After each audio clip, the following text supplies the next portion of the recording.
আল্লাহ এই বিশাল জুলুমের সময় রব্বুল আলামিন আপনার দরবারে হাত তুলেছে রব্বুল আলামিন।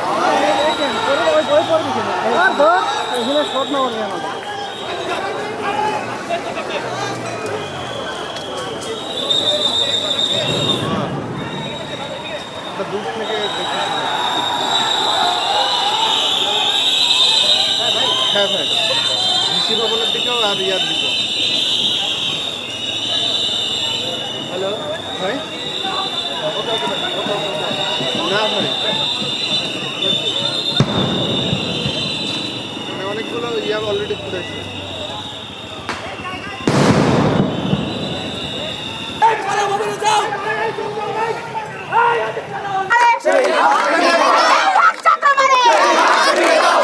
আমরা ডিসকাশনের জন্য আমরা অলওয়েজ সমান সুযোগ এবং গণতান্ত্রিক ভিত্তিতে প্রতিষ্ঠিত যাচ্ছে, যেগুলো আসলে সত্য নয়, যেগুলো প্রথম থেকে মিথ্যা প্রচারণার মাধ্যমে বিভিন্ন ধরনের তথ্য প্রচার করা হয়েছে, যেগুলোর আদতে কোনো ধরনের সত্যতা পাওয়া যায়নি এবং আমাদের পররাষ্ট্র মন্ত্রণালয় থেকে বিভিন্ন দপ্তর থেকে এর কিন্তু প্রতিবাদ জানানো হয়েছে।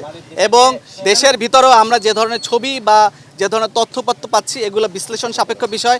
এগুলো বিভিন্ন আমাদের যে গোয়েন্দা আমাদের শাখা রয়েছে তাদের হাতেও রয়েছে এই ছবিগুলি, তারাও এই ধরনের ছবিগুলি পেয়েছেন, তারাও বিশ্লেষণ করছেন। এবং আমি নিশ্চিত করে বলতে চাই যাদেরকে এই বিষয়ে সংশ্লিষ্টতা পাওয়া যাবে তাদেরকে আইনের আওতায় নেওয়া হবে। গুলির বিষয়টা বললেন না, আজকে জানাজার বিষয়টা একটু ক্লিয়ার করুন। আমি চলে যাব, জানাজা কেন করতে দেওয়া হচ্ছে না? এখানে আমি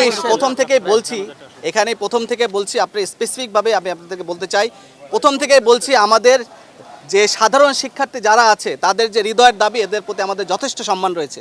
আমরা তাদের সাংবিধানিক অধিকার যে যুক্তিসঙ্গত উপায়ে যৌক্তিক উপায়ে তারা যে দাবি করতে চায় এতে আমাদের বা কারো সরকারের কারো কোনো মহলের কোনো ধরনের কোনো কিছু নাই।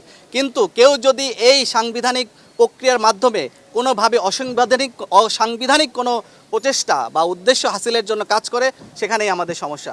সেই ধরনের অরাজকতা করার জন্য বা সেই ধরনের উস্কানি দেওয়ার জন্য অনেক ধরনের মহল, অনেক ধরনের মদতদাতা রয়েছে। আমরা সবাই তাদেরকে চিহ্নিত করার জন্য চেষ্টা করছি। র্যাব, পুলিশ এবং অন্যান্য যে সকল সংস্থা আছে তারা সবাই একত্রভাবে কাজ করছি।